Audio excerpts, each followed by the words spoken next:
All right, so we're live. Apologies for the technical difficulties there. My good webcam is fucking broke. So there's $100 I'm going to have to potentially spend again. So apologies for the video quality. Going to be a little crappier. It's literally going to run off my laptop or my webtop. God damn. I already need a drink for this. My laptop camera is basically what's running the show today. So that being said, Saturday Morning Soapbox number 6. Welcome. Hoping everybody's having a decent morning.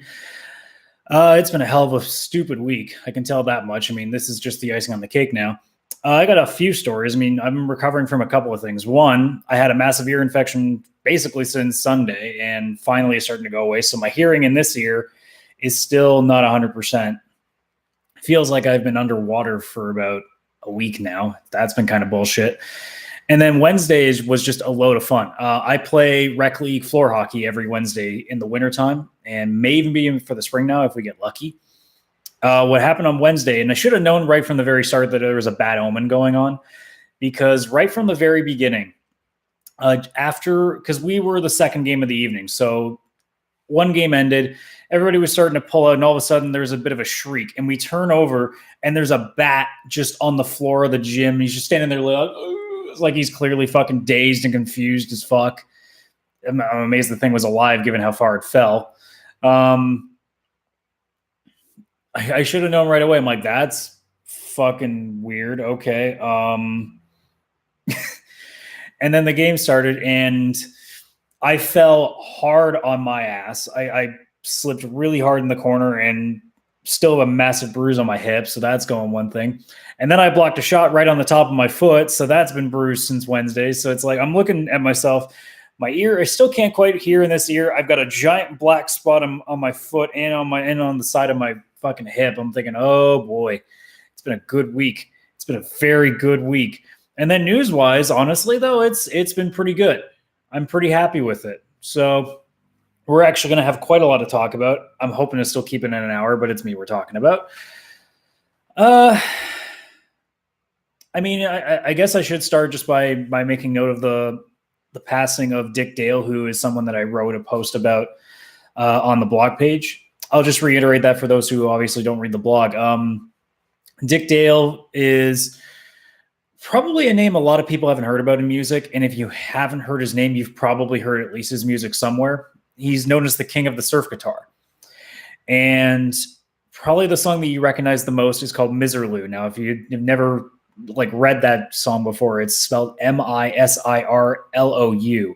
You've probably heard that in Pulp Fiction. It's been used in so many different TV shows and movies and cartoons, and it's a very iconic riff. And Dick Dale's passing is a different reaction for me than most musicians, because most musicians, I'm like, okay, I like this guy's music, but I mean, I'm not going to sit here and be like, okay, I need to write some massive fucking eulogy for the guy or whatever. I haven't really had to do that very often. I mean, there's a lot of people who've passed away that are a lot bigger names, like even Stan Lee. I don't really have necessarily an attachment to Stan Lee. It's just the stuff that he's done really means a lot. Although I will say the cameo in Captain Marvel did kind of be like, oh shit, that's rough. Kevin Smith, I watched his video finally the other day on his reaction to that bit, and that was pretty heartfelt. But Dick Dale, for me, in terms of musicians, is if there was a Mount Rushmore for people who influenced me in terms of music, Dick Dale is literally at the top of it.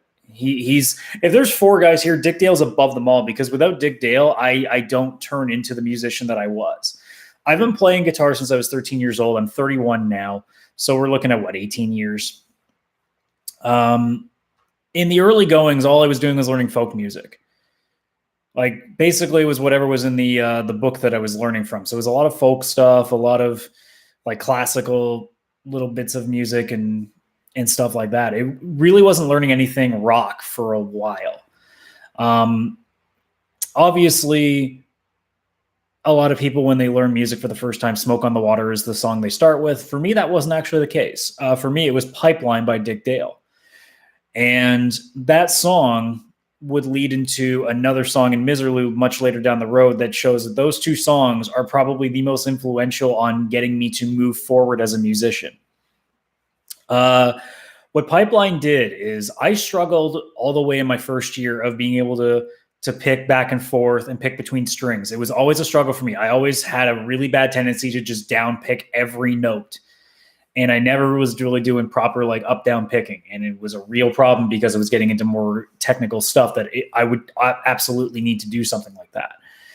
And Pipeline was that perfect mix of something that wasn't too difficult, but required that and was also really good sounding in my ears when I was playing it. So I really had a sense of wanting to keep trying to perfect it. And it was also the first song too that I had a little chance of a bit of improvisation, because there's that little lick where it's like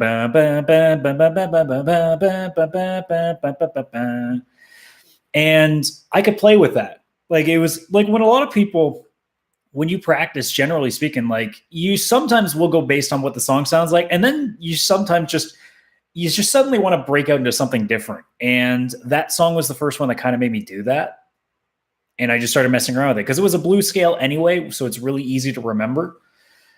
So that song really got me to, I guess, really start to focus on my actual musicianship rather than just, playing whatever's in the book because that's what I'm supposed to do. I started taking things on my own and started just messing around. It was really the first song that made me just make shit up as I go along. And that was a big hit for me. And then Miserlou came around a couple of years later. And this is right around the time, for those who remember, Guitar Hero was really starting to really like hit the market. The first one came out, people started to know of it, but it didn't really hit until Guitar Hero 2. And Miserlou was one of the songs in that game. Now at that time, I again was hitting a bit of a wall. And that song on Guitar Hero really helped me increase my speed and also get me interested in speed in general. Because before that, I wasn't really interested in music that was that fast. I still wasn't into metal music at that point. I still hadn't hit my punk phase yet. Punk was a couple of years removed from that. And what that song did is I ended up playing that song really well on Guitar Hero, and naturally it transfers to me playing that on my own guitar, and I enjoyed the fuck out of that song. And I'm thinking, okay, I need to find some more stuff like this. And eventually it would lead into, all the things that I've started listening to since. I truly believe that without that song, there's a very good chance that I don't get nearly as deep into heavy metal and punk and stuff like that, because I never had an interest in much faster music because I didn't think anything of it. So in the end, I really do have to say that Dick Dale may be the influencer on me as a musician and as a listener as well, because his music, in a way, kind of got me to look in a different direction rather than to stick on the path that I was, which was honestly growing up and listening to country music. And at best, when I finally broke out into listen to different stuff, I was listening to AC/DC. Like that was as crazy as I was getting, in my early teens. But after listening to music like that, that's when, eventually it would lead down the train of me listening to Iron Maiden and Judas Priest and Slayer, going even further down that deep end. And now I listen to almost fucking everything. Like my Spotify playlist making zero sense now. So rest in peace, Dick Dale. And goddamn, you're going to be, he's going to be a guy that I think a lot of people aren't really going to think of as an influencer. And yet it's completely understated how much he actually did influence a lot of people in the industry, whether they know it or not. So moving on to gaming stuff. Let's start with the first little thing. It was just an article. I can't remember who wrote it, but I saw it when I was surfing on N4G early in the week. And it was just a title that said, "Child Zombies and Days Gone, Crossing the Line?" And I literally just facepalmed right away. And I'm like, you don't fucking get it, do you? Because I got to admit, Days Gone is starting to interest me a lot more because the reaction to it has been a lot more positive in the last month, when for this whole last 12 months especially, the conversation has basically been, this game has flown so under the radar, it's probably going to flop. And now a lot of the reactions, I guess, are people that have been starting to play what's been developed now, and the conversation is changing to, this could actually be this could be a legit thing. And I'm really interested to see where it goes. But the conversation about the child zombies is just a dumb conversation. I mean, realistically, let's take a look at this from the most basic standpoint we can. Do you think that zombies are just limited to adults? I mean, really, do you think that if there's a zombie apocalypse, children are just exempt from being zombified? Like, are you fucking kidding me? Like, this is a series of games that we've seen, whether it's Resident Evil or so many other games that use zombies. They use dogs. They use fucking animals all the time. Ugh. I think I had a piece of hair just fall into my mouth. Ugh. I think I'm shedding. Fuck. There's been so many different zombies before and after. Like, we're still going to see so many different kinds of zombies after this game is done. You know, children is not out of the realm of possibility. And the fact that anybody would say, well, is that going too far? I'm like, no, we're not killing real kids. Like, again, somebody's going to make the case of, well, this is just going to make school shooting more common. And it's like, no, you fucking idiot. Because, again, we've proven time and time again that video games really don't have much to do with school shootings to begin with. But there's always that scheme of things, I guess. But in the case of child zombies, it's like, dude, it's a zombie. Like, it's reality. Days Gone, from what it appears, is taking a much darker look at what a zombie apocalypse would be like. It's not just, you know, mow down groups of zombies, even though that's what the first trailer kind of showed. It seems like the story is going to be a lot heavier, which I'm worried about because I don't like being that depressed from playing games. And if it's what I think it's going to be, if it's going to be something akin to, like, say, School Live, like if anybody remembers that anime, oh my God. I don't know if I can deal with that again. My heart can't handle that shit anymore.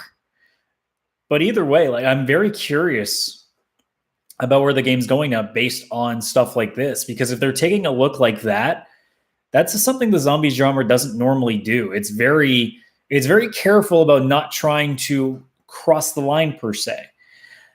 And in this case, I almost want them to cross the line as far as they can, because we need to keep pushing those boundaries, especially today when everything is apparently too offensive. Everything needs to be censored. I mean, we obviously went through this last week when we were talking about mature content in terms of sex.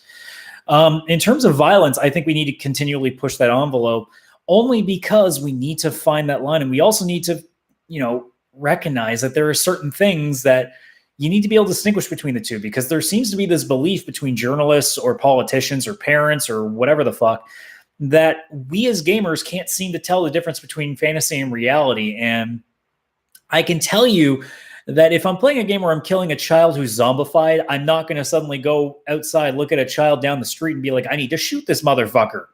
I don't think that's a thing that's going to happen. So I'm not necessarily that worried. So I don't know. I think people just, as usual, need to relax a little bit. But I mean, that's, how many times do I fucking have to say that, right? Still there. I'm trying to figure out what the fuck it is. Yeah. But anyways, next thing. I wanted to go through something that a BioWare community manager said earlier this week. And I saw this on Kotaku, and it said, BioWare community manager says hostile replies make developers less likely to engage. Now, before I even get into the meat and potatoes of what was said, just that title alone should tell you immediately the problem here. And again, it comes to the sense of entitlement, the sense of needing to be protected. Hostile replies make developers less likely to engage. Well, in the case of BioWare right off the very bat, I mean, we know this is about Anthem. And no offense, BioWare, but if you had made a good game in the first place, this wouldn't have happened. I mean, I don't know specifically what, like, the replies are like on, say, a God of War or a Spider-Man or other games that have been very critically acclaimed, like Breath of the Wild, Mario Odyssey. You know, I can keep listing games. I don't know what the reaction is to those, but I know what the reaction is to most games that I like. And most of them are, it's like with Reddit that I have to take everything with a grain of salt, because way too many people, I think, are saying stupid shit because they just are angry for no apparent reason. Like, I'm a big fan of MLB The Show 18. Like, I went through that game a lot this past year. And I watch how people talk about that game, and I'm thinking, holy fuck, it's a fucking baseball video game. Why are you getting so up in arms about it? Like, I'm watching people being like, this is the worst fucking thing I've ever played, and they don't get off the subreddit and don't stop talking about it. It's like, dude, like, you have a 6-month grudge for a fucking video game. Like, what's the matter with you? Like, deep down, I'm still really pissed off that Mass Effect Andromeda didn't turn out the way it is, but I'm not going to go on the Mass Effect subreddit today and still talk shit about that game. It's like, I got over it. Like, get over it. The people that I think really are the hostile ones, generally speaking, are coming from a place of just pure either troll or pure like unadulterated anger that is not even like justified anymore. But in this case, I really do look at what's going on with Anthem, and I'm thinking, this is not nearly as much hostility as they think it is, as so much as it's people that are just really upset that 2 games in a row now you've royally fucked up. Because Mass Effect Andromeda was pretty unforgivable. Anthem, this was supposed to be your atonement, your comeback. And not only did you fail, you tripped over and landed face first and just left a giant skid mark of your face for miles. Like, it's so noticeable that people just cannot overlook it anymore. BioWare as a company is failing miserably. And I don't know if that's necessarily just EA, but they are failing. And it's driving a lot of people nuts because a lot of us, like me, really love BioWare. And it's infuriating that the BioWare that we remember from the Knights of the Old Republic games to Dragon Age, and I still even like Dragon Age 2, by the way, and the original Mass Effect trilogy and games like those, to go from what was so good, and it's turned into just an utter steaming pile of shit. It's maddening because it shouldn't be this way. And it's kind of coming to where a lot of people are just so apathetic about the games industry as a whole. And it drives me insane because I watch what some people say. They're so negative about this generation of gaming, and I don't understand it. We are getting a better generation than we ever have because we have more choices than we ever have. The quality is better than it's ever been. The difference is we're getting a lot more flops than we're used to because there are so many more games now. So normally, like the ET flop back in the 80s is a big deal because it was just a significant flop in an industry where there weren't that many flops. Now we have like an ET every month, and people are looking at that as meaning, oh my God, the games industry is dying or we're going to crash. It's like, no, it's just there's so many more games now that we're going to get a lot more major name flops because it's just how the industry works now. It's just frustrating in BioWare's case because they had such a track record of being consistently good that all of a sudden they're doing so badly. It's like how with the reaction with Blizzard, it's like the reaction with Bethesda. People are just getting really annoyed because all these giants, they're fucking all of a sudden turning into just idiots. These guys were geniuses for a while, and now they're making utter crap. And that's where people are going. So on an Anthem subreddit, I think it was the Anthem subreddit, sorry. The community manager for BioWare, Jesse Anderson, said this, and I'm going to kind of I'm going to just quickly gloss over the article and go through what he said. So, to start, things used to be a lot friendlier here for dev members who normally don't talk on social channels or forums. They could answer questions, give information, and know that they aren't going to have people getting upset at them. Why would a dev team member take time away from working on the next update to post when they know it's likely to be met with hostile replies, or they get flamed because they can't answer other questions that players are asking? I don't mind posting here when things aren't so nice, but that's because it's my job. For the devs, it isn't their job. And I'd like to ask that people remember that when replying to them, when some people say be nice to the devs will stop posting, is 100% true. Now, before I get to the rest of it, straight up, nobody has to be nice to anybody, by the way. But this is the thing. If the devs are posting and people aren't being nice, figure that there's a reason for it, first of all. And also, I mean, I'm a grown adult. I'm sure all these devs are hopefully grown adults. You know, I said last week when I was getting some flack on my Morgan Riley video, some really like nasty shit. And I just looked at it and laughed at it because I'm like, I don't care. Like, it's not that painful to see that somebody didn't like what I said. It's not that hard. Not to mention that it's not even being said to my face. Now, if you're a dev at BioWare and people are waiting outside your office and saying, fuck you, you fucking piece of trash, like, how dare you do this? And that's different. But somebody saying to you this on Reddit or somebody tweeting at you, like, again, stop, grow up. Like, this is getting ridiculous that people are taking such a big offense to things that are being said to them online. Because at the end of the day, you can't weed through what's real and what's not anymore. So I choose that whenever somebody says something really cruel, and I'm not talking criticism, I'm talking straight up just insulting and stuff like that, I don't take any of it seriously because I don't know what's real anymore because there's so much trolling that you can't tell the difference between what's real and what's not anymore. So you might as well just take it all as fake. So I don't take any of it personally. So in the case of this, like, again, if people aren't being nice to you when you're posting, it's like, well, not everybody has to be. And not to mention, it's the fucking internet. You can't even tell if it's genuine anymore. So don't even take it as such. Take the criticism because it's not that hard to figure out what's criticism and what's somebody just being a dick. Now, finishing the rest of the quote, let me scroll down a bit. So it's like, I love the updates, but this is the most important thing out there of the entire post. I've seen it with every game I've played. The devs jump in, have open discussions, share ideas, and talk about areas of improvement, etc. Then the toxicity of the community comes along and ruins everything. I wish players would stop chasing away the devs. So, again, and this is very specific to Anthem because you guys failed exponentially. You didn't do your job. You failed miserably. You had all the time in the world and all the games to look at. You've had Destiny, not just Destiny, expansions of Destiny, and another whole game of Destiny alone. We're not even counting Division and other fucking games out there that have done the same looter shooter online mentality. You've had so much to look at, and you ignored all of the failings that those games did and did the exact same thing and did some things even worse, like the loading screens, like you're completely like uninteresting loot. And your end game is fucking awful. I got friends that love this game, but the second they got to the end game, they're like, dude, there's nothing here. There's literally nothing to do here. And they're back to either playing Destiny or doing something else now. That's on you guys. So fucking own it. And if people are going to be upset when you post updates of what you're trying to do to fix your game, deal with it because you fucked up in the first place. This is not a case of people are being mean to you for no reason. No, you messed up really bad.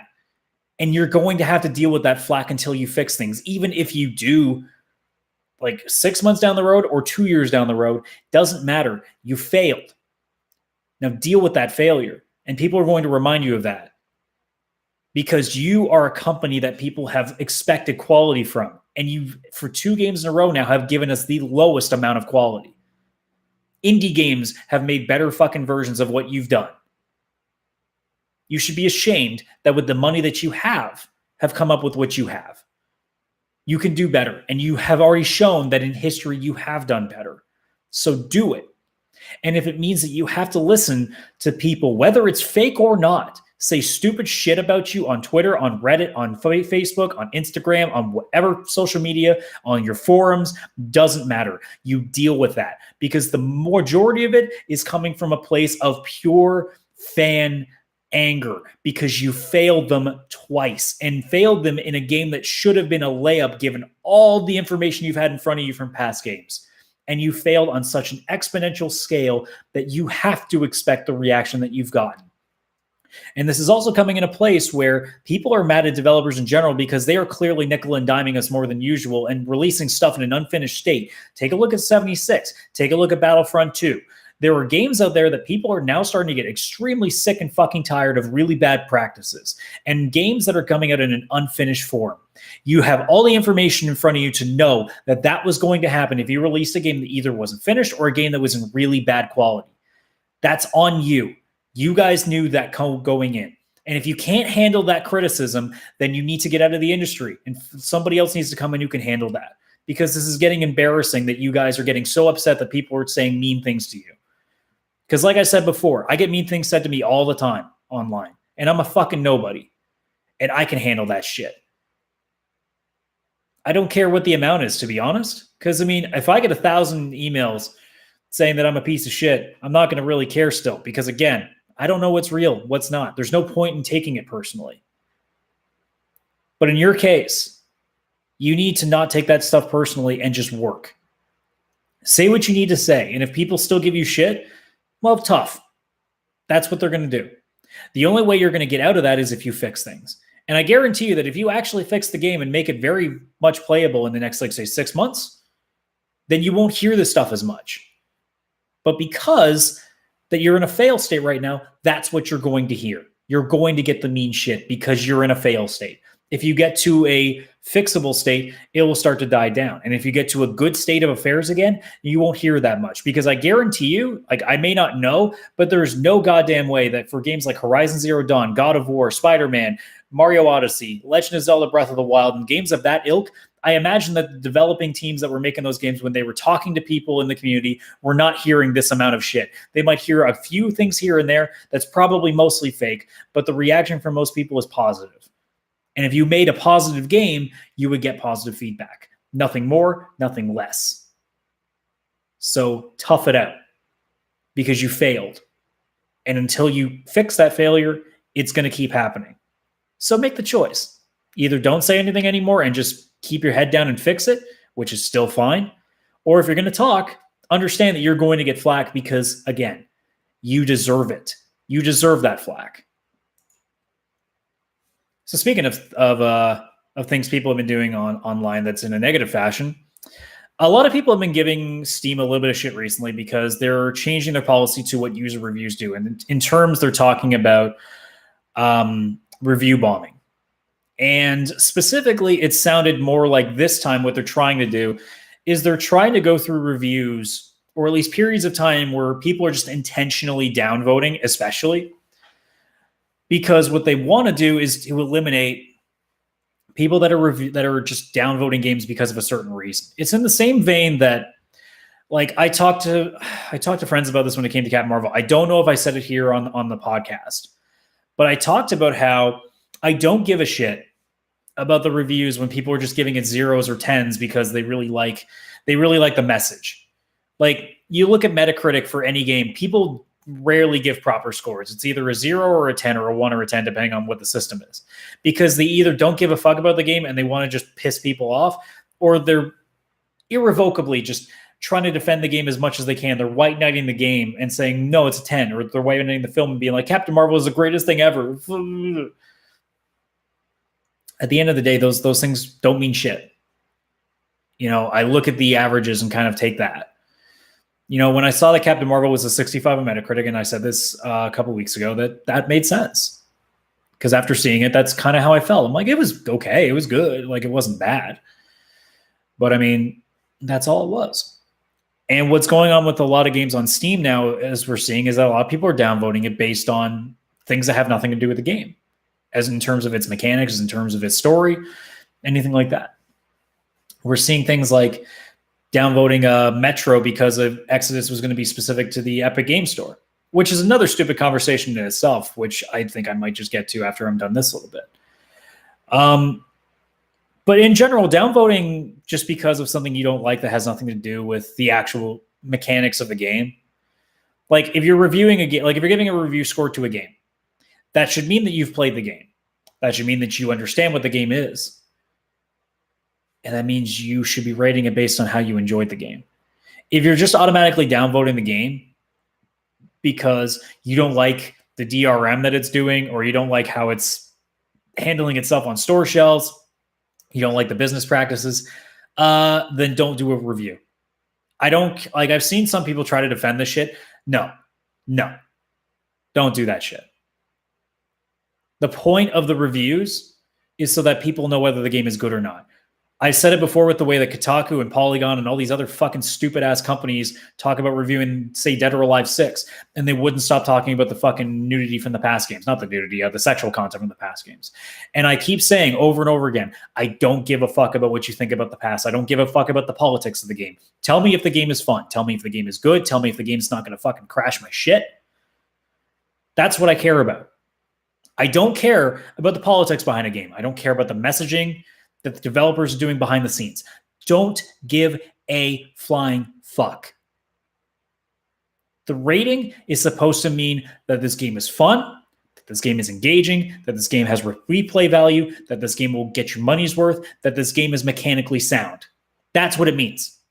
The review does not mean, I don't like the politics of this game. That review doesn't mean, oh, this game is only on the Epic Game Store instead of Steam. This review does not mean that, oh, I don't like this company. Or, oh, the developer said something mean to me one time. Shut the fuck up. You don't get to review shit if you do that. Stop. It's that fucking simple. That's not what the reviews are for. The review is not for something for you to be like, I don't like this company. That's not what the review is. Do that shit on like fucking Glassdoor or fucking whatever else, like a company thing. Do that and fuck with them there. But on a review case, stop. That's not doing anything. You've just created a problem that didn't need to exist. And the fact that Steam has had to go and do this now tells me that you guys went too far. And you should know better. Because you get just as mad all the time when people give bad reviews of games that you like. So what's the difference? You're just being a dick too. I thought we were supposed to be better than that. I don't do that shit. I don't go on Metacritic and be like, fuck Captain Marvel and its SJW bullshit. 0. Fuck Ghostbusters and its SJW bullshit. 0. Oh, I really like this shitty movie. 10. No. Like people are giving this game shit because it has boobies in it. Okay, so that's an automatic 10. Stop doing that stuff. That's fucking immature. When you're rating something, it's supposed to be how you actually feel about the fucking game. Don't use your rose-colored glasses. Just be honest about it. I said when I talked about the Captain Marvel review that I hated a lot of things about it, but I still left the theater enjoying myself. That's how I felt. You can play both sides, but you don't have to you don't have to lie and be like, I hated everything about this movie. If that was the case, you would have walked out before the movie was over. So again, people lying and making up these fake reviews because they need to voice their displeasure. You can voice your displeasure without having to put a review score on it. Again, I've said it before. If a game is really that bad, no one will buy it. If a game is really good, people will buy it. It's how the market works. Trust the market. And stop being a bunch of idiots with the review scores. It's the same with Metacritic over the years. I'm so tired of people caring so much about what individual people say in terms of a review. I only care about the average because it gives me a sense of how everybody collectively is starting to think about it. If I see that a game is on average being rated at an 8.5 or a 9, then I know we've got a game that's got Game of the Year potential. It may not be my thing. Like God of War, I probably will never play just because God of War has never been a game in my series. But I can recognize that if it's got the scores that it has, that it must be pretty goddamn good for those who enjoy that stuff. Same with Uncharted. I don't like Uncharted that much, but Uncharted 4 got really good reviews. So to me, it means, okay, so they really liked it. Last of Us, when Last of Us 2 comes out, I don't like the first one. I couldn't finish it. And if reviews for Last of Us Part 2 come out and they're really positive, I won't go, oh, they're just beating a fucking bunch of shields because they think Last of Us is the greatest. I'll just be like, all right, well, people just really like that game. I guess I'm just one of the few that don't. And I don't take that as it means I need to go and just give it an automatic 0 because fuck Last of Us. I think it's overrated, but that doesn't mean I get to go and make a fake review. That's not how this shit works. If I'm reviewing something, it's going to be genuine. And if people want to go around and do this fake troll shit, like it's embarrassing. And it gives us such a bad rep. I hate that. But another thing, because it comes from the whole Epic Game Store bullshit that I was talking about. I had a conversation with friends last night because I was watching people get so upset that I'm trying to think of what it was that was going to be specific to the Epic Game Store again. Oh, God, this is going to piss me off that I can't think of what it was. I can't think of what it is now. But there was a story recently about something being exclusive to Epic Game Store and people getting really upset about it, as per usual. And I'm getting really fucking annoyed with these conversations because, again, this is, as a console gamer specifically, I live with exclusivity all the time. I would love to play Super Mario Odyssey on my PlayStation 4, but I can't. And you don't see me getting upset about that. If you are mad that a game is on Epic Game Store and not Steam, cry me a fucking river, because you don't have to pay a goddamn thing. You already have your PC. All you got to do is click download. I don't care even about the business practices when it comes to Epic compared to Steam, because at the end of the day, it's just a storefront. You know, if Origin had amazing deals and had a game that I really wanted to play, I'd have to play it on Origin. Like, I'd have to accept that fact. I may not like EA, but that would be a fact I'd have to take. Same one goes with like a Uplay system, like anything like that. If it was exclusive to that brand and I really want to play that game, then I'll do it. Especially when it's not costing me a goddamn thing aside from the price of the game. This whole fanboyism is especially with internet and social media being as heavy as it is now, is getting so insane. I don't get how people can get so over the top about all these things. Whether it's the store of Valve and Epic, whether it's Nintendo versus Sony versus Microsoft, all these fucking fan wars is just so infuriating, because it's a pointless war. At the end of the day, we're all enjoying our own stuff. That's awesome. I can enjoy my JRPGs, and someone else is there sitting there loving their fucking RTS like games or MOBAs or MMORPGs that are like World of Warcraft and stuff like that. I'm not into those. I'm into JRPGs. I'm into stuff like Horizon Zero Dawn. I'm into stuff like MLB The Show 19 when it comes out on Tuesday. Like, I'll be playing the fuck out of that. I enjoy those. And I talk about how much I like those. But when something else comes out, I don't go, fuck that. When a rival console says, we're going to do this, I don't go, fuck them. I'm not going to lie. I'm a little pissed off that Switch is getting Cuphead and PS4 still isn't. I'm a little salty about that. I'm not going to lie. But I'm not going to suddenly write a giant piece being like, fuck Nintendo. Or fuck Microsoft. Or fuck Cuphead. I'm not going to do that shit. I see all the time comment sections of stories related to a specific manufacturer. They'll see a Sony story, or hell, even my favorite thing now is when I see, well, Switch outsold all other consoles this year or in this month, and people will be like, see, fucking Sony's dying. Fuck Sony. Or, oh, Microsoft's still failing. Or, oh, Nintendo's the greatest company ever. Again, not important. Stop with the fucking fanboy console war bullshit. Stop with your fanboy bullshit in general. You don't need to go that far. And we don't need to make it personal. When it comes to the fight round between the Epic Game Store and Valve, when it comes to Steam, stop. It's not costing you any different. I understand that you might be a little sad that all your stuff is not in one library, but tough shit. Tough fucking shit. Oh my God. You have to click twice on this thing instead of this thing? Oh no. Oh no. Poor thing. And again, like I said, I've seen what some people saying, oh, the business practices of Epic aren't that great. Dude, we were talking shit about Valve for the last year before the Epic Game Store was out. Don't pretend that Valve has been clean in all this. Again, Valve has been fucking us over for not making games that we've all been desperately wanting for over 10 years. Their hands ain't clean either. But it's not a fucking contest. At the end of the day, especially with this age of you just digital stores on PC, you have the peck of the litter. You can pick almost everything. I'm sitting here on a PS4 wishing that I could play Mario and Zelda and play games that are exclusive to Xbox. Like, I wish I could play some stuff on my PlayStation, but I can't. And I'm not going to, I can't justify spending another $500 to go get another console. I can't justify that. Especially if it's just for one or two games. It doesn't make sense.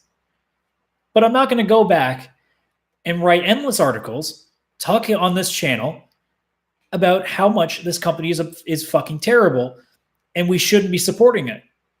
Like, we should, like, I don't go around saying, oh, we shouldn't support Nintendo now because they're stealing Cuphead and not letting not PlayStation's not getting it. It's the same with the crossplay stuff with PlayStation. It's the same with the censorship stuff with PlayStation. You know, I've been on the fence with it all and just being like, dude, it's not a console specific problem. It's an industry problem. And people are putting their fan pride right into the front in the middle of the ring. And it's getting insane. Because we don't need to get to this point. Just say, oh, that sucks that it's not on Steam. Like, that's all you got to say. But that people take it so personally. It's like, how dare they fucking keep me from being able to play this on Steam? You just have to download another fucking, like another library.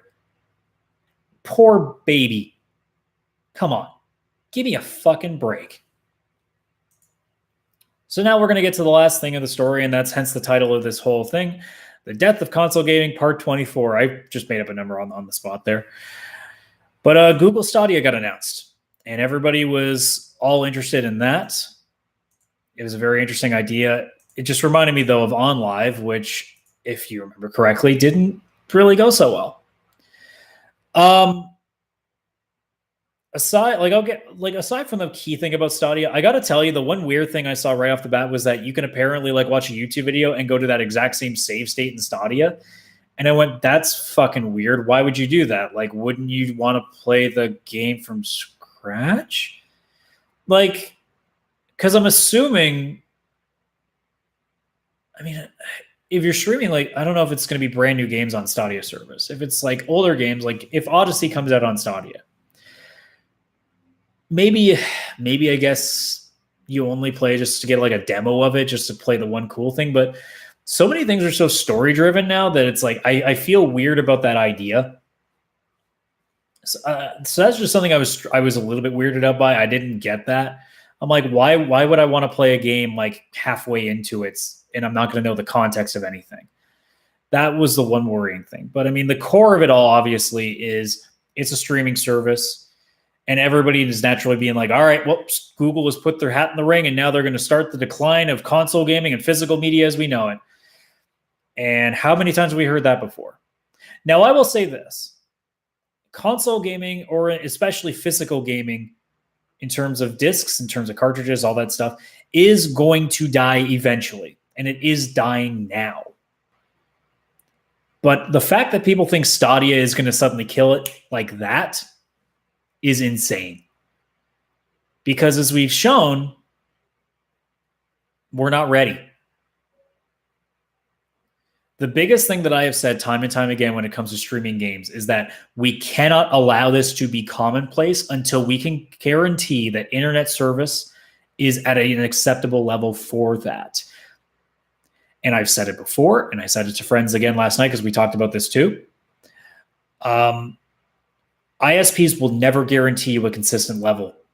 I said bare minimum, you need to be getting 50 down consistently. No wavering, no going below to 20, no dipping down and coming right back up. No, 50 bare minimum at all times, never stops.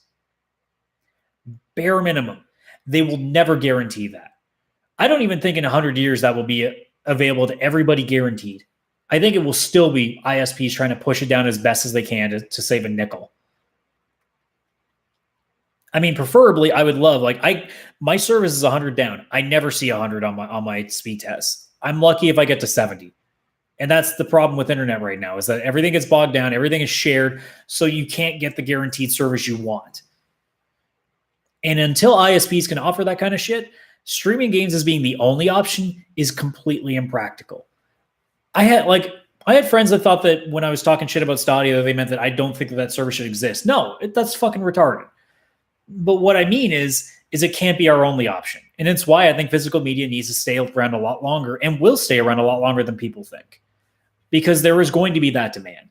Because if everything is digital, if everything especially is streamed, people are going to take that as a real issue. Because if something breaks, it's gone. We've seen already that there are certain games that cannot be sold digitally anymore because like music licensing ran out and they didn't get renewed. Just companies alone fold and the license agreements for those games go away. That's the problem with digital games, is that there are games we may lose permanently. I mean, take a look at what happened with PT. Does that not ring a bell with people that PT literally is just gone, erased, essentially? What do you think is going to happen if everything's digital? What do you think is going to happen if everything's streaming? We're basically at the mercy of those companies. And that's something that I think a lot of people are not going to take. And in the case of physical media, there's always going to be people that want to collect. And if you have physical media, you can take physical ownership of it too. It's yours and it's forever yours. I have a lot of digital games on my PS4. And the downside is assuming, I'm hoping that the PS5 is backwards compatible, but I don't know if that applies to my digital stuff.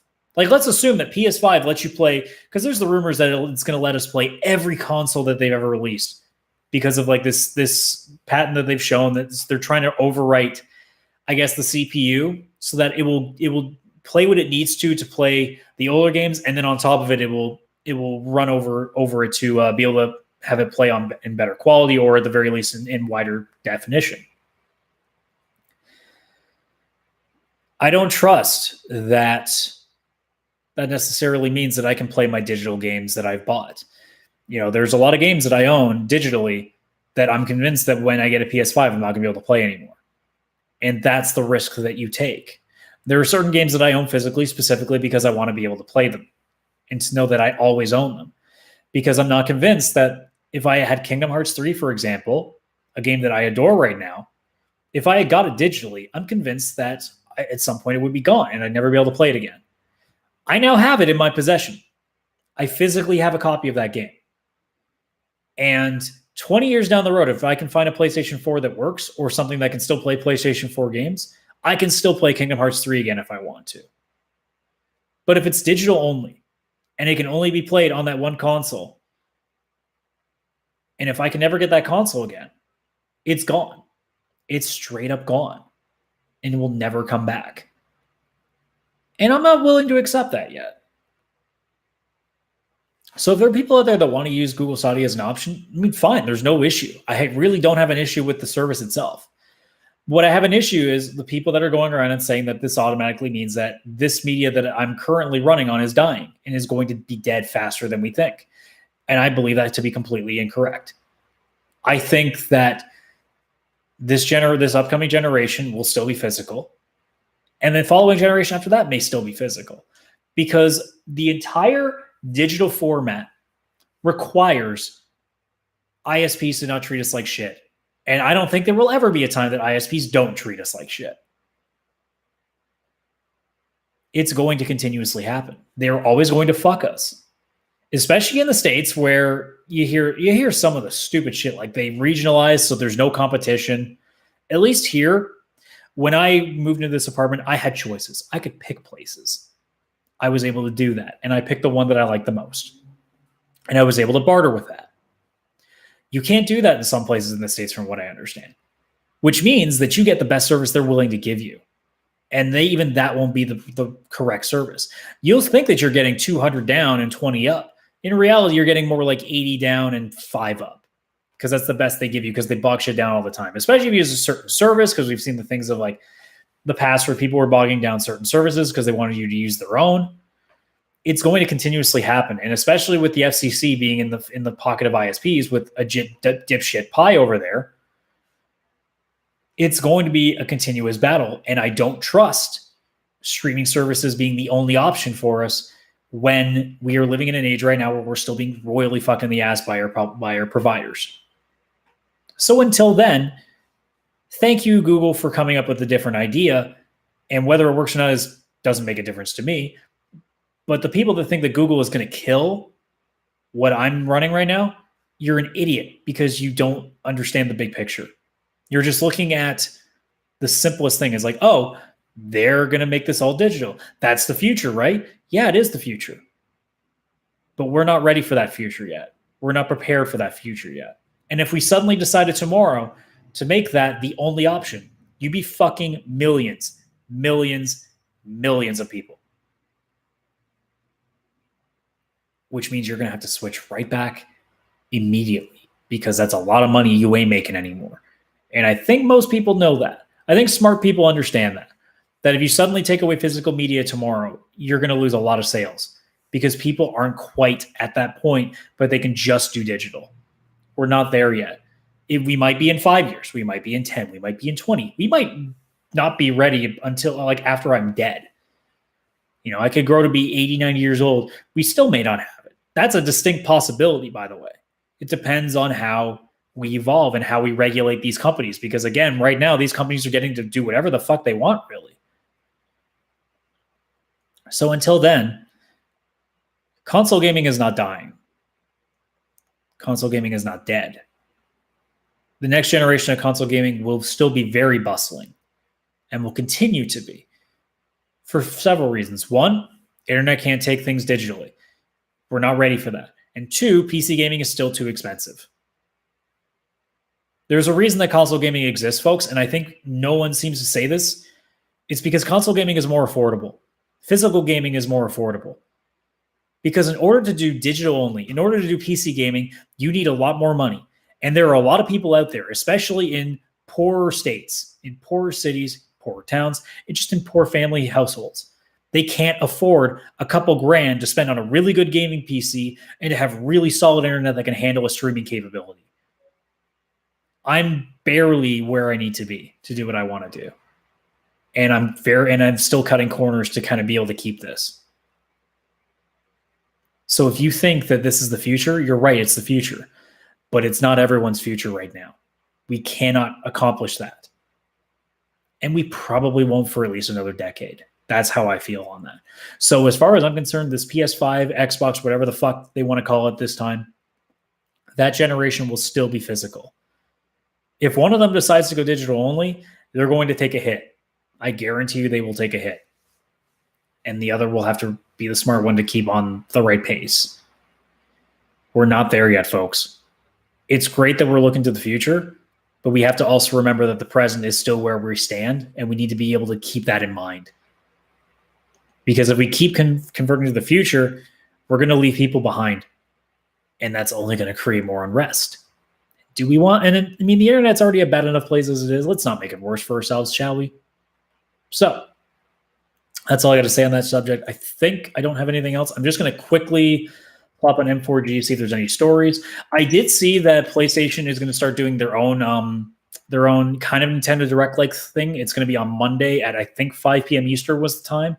That's interesting because I like that that's the direction people are going now. It's not this over-elaborate show where they're wasting money and time on orchestras and all this stuff. I just want to see what you got and show me how good it is. That's all I care about. That's why, as much as I have a problem with a lot of the things Nintendo likes to do, I will never give them shit for the Direct because it's perfect. It's exactly what we need. So the fact that Sony's doing it, thumbs up. Love it. Let's see. Trying to see if there's anything else. Other than that, I'll just say the one cool thing before I go. Is it not badass as fuck that Shang Tsung in Mortal Kombat 11 is going to be voiced by the guy who did it in the movies? In the original movie, I should say. Is that not fucking cool? I'm just praying. Like, please, NetherRealm, have the decency and have the forethought to have him do a fatality where he takes the guy's soul and have him say, "Your soul is mine." Please, just do that and I will buy whatever the fuck you want. That's all I want. Because I don't know how many people talk about that movie, but I still feel today, in 2019, that is the best video game movie ever made because it is the literal Mortal Kombat movie. Everything about that movie is Mortal Kombat. Now, Annihilation is a different story, but the original Mortal Kombat movie is fucking amazing because it does exactly what it should do. It's stupid. It's over the top. Goddamn, is it fun. That's all I cared about. And even watching it now, like I think actually next time I have people over, we totally need to rewatch that movie again because I still can't get enough of that movie. It's so good because it doesn't take itself seriously. Because so many game movies make the mistake of trying to be somewhat serious and trying to be like Hollywood. That's not going to work. It never does. We've seen it with Prince of Persia, how it failed. Assassin's Creed failed. All these movies failed. Doom is the closest because at least Doom tried to be a little bit more fun with it. But generally speaking, like if somebody comes out and says, we're going to make a Mass Effect movie, I'll be like, great. Show me what you got. And then I'll probably think it's going to be another Hollywood trash. Show me a Metal Gear Solid movie. I don't think it's going to be any good either. Unless Kojima's at the helm of it, it ain't going to work. Game movies in general just don't work because people try to take them like movies. They're not movies. They're games. Treat them like they are. They're supposed to be entertaining and engaging. I mean, it's a formula that's very difficult to replicate anyway. But the Mortal Kombat movie specifically, does everything that you could ask for in a video game movie. It doesn't take itself like it's a Hollywood blockbuster. It just takes the characters and the subject material and literally translates that onto the screen. They don't try to make it somewhat work with what's going on in real life. They don't try to turn the story into something that relates into the present day. They don't do any of that bullshit.